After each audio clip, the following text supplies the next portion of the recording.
Sudan's path to democracy has always been strewn with landmines. The country has constantly been under military rule. And then again, an uprising happened which didn't last long. Why does this scenario keep happening to Sudan? Why cannot Sudan have a stable civilian rule?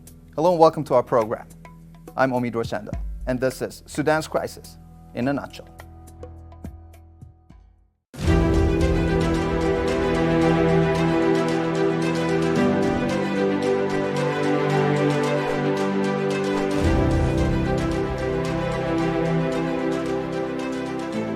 Sudan became independent from British Egyptian rule in 1956. In that year, and then again in 1964 and in 1986, there were brief attempts at democratic rule. Yet all these attempts were scotched by men with guns. In 2019, after 30 years of military dictatorship under Omar al-Bashir, hope flowered once more. Peaceful protests toppled the tyrant. Many welcomed the new change and hoped that this time the army would retire to barracks. But the army had another idea. Months later, in April 2019, the military once again seized power. People, stunned by the quick turn of events, poured into the streets. Their protests were met with guns and bullets. At least 100 people were killed by military forces, and their bodies were tossed to the Nile. The brutal killings didn't stop the protesters. They kept coming out, braving bullets and beatings. To end the crisis, mediators pressed the protest leaders to let the army stay in charge for almost 2 years, in exchange for a promise that it would hand power to civilians and allow elections in 2022. But on October the 25th, as the handover approached, officers staged another coup. Perhaps they were nervous of what future courts might say about their role in Sudan's civil wars. Or perhaps they just liked being in charge. Either way, Sudan is in trouble. Military leaders in the transitional government have demanded reforms from their civilian counterparts and called for the cabinet to be replaced. But the civilian leaders believe this is just an attempt for power grab. The top civilian figure, Prime Minister Abdallah Hamdok, blamed Bashir loyalists, many of whom are said to be embedded in the military, security services, and other state institutions. Meanwhile, a series of pro-military protests rocked the capital Khartoum in recent weeks. The rallies were met with large spontaneous counter-protests, backing the Prime Minister. The pro-military protesters accused the government of failing to revive the country's fortunes. Hamdok's moves to reform the economy, including slashing fuel subsidies, have been unpopular with some.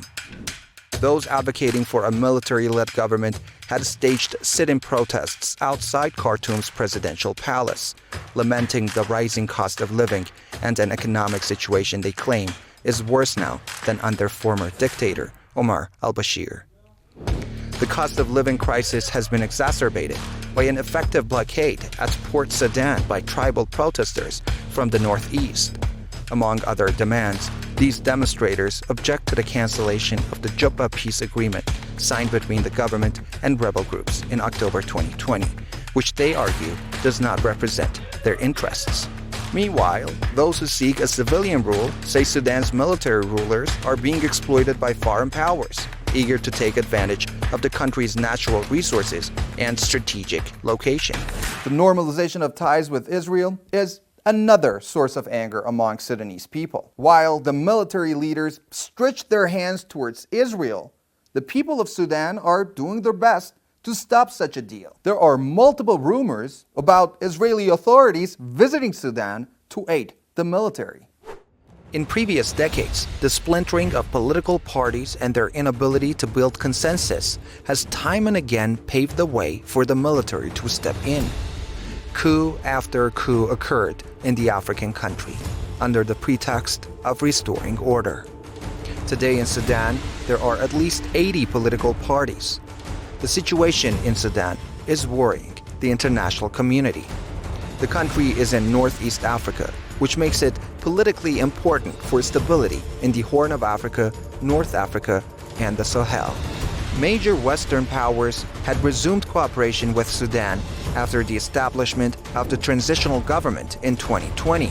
Now, the promised reform, both domestically and in terms of international relations and stability, hangs in the balance, considering the recent unrest in the country.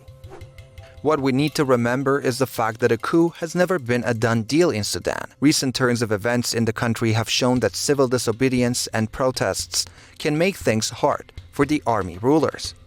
Whenever the military tried to overstep the mark, the street mobilized and pulled them back. Sudan's prime minister has called on people to come out in support of the government. The military have also been deployed to restrict movements. People are not afraid of guns and batons. The latest development coming from Sudan is that the ousted Prime Minister, Abdallah Hamdok, was reinstated. He has appeared on TV to sign a new power-sharing agreement with coup leader General Abdel Fattah al-Burhan amid continuing mass protests. But the civilian coalition that once nominated Hamdok as Prime Minister refused to acknowledge any new deal. The last time the people were out, over 100 of them were killed. Memories of that massacre will be playing on the minds of people as the two sides confront each other. So it's safe to say that people know what's coming for them, and they tend to continue. I'm Omid Roshandel, and that was Sudan's crisis in a nutshell.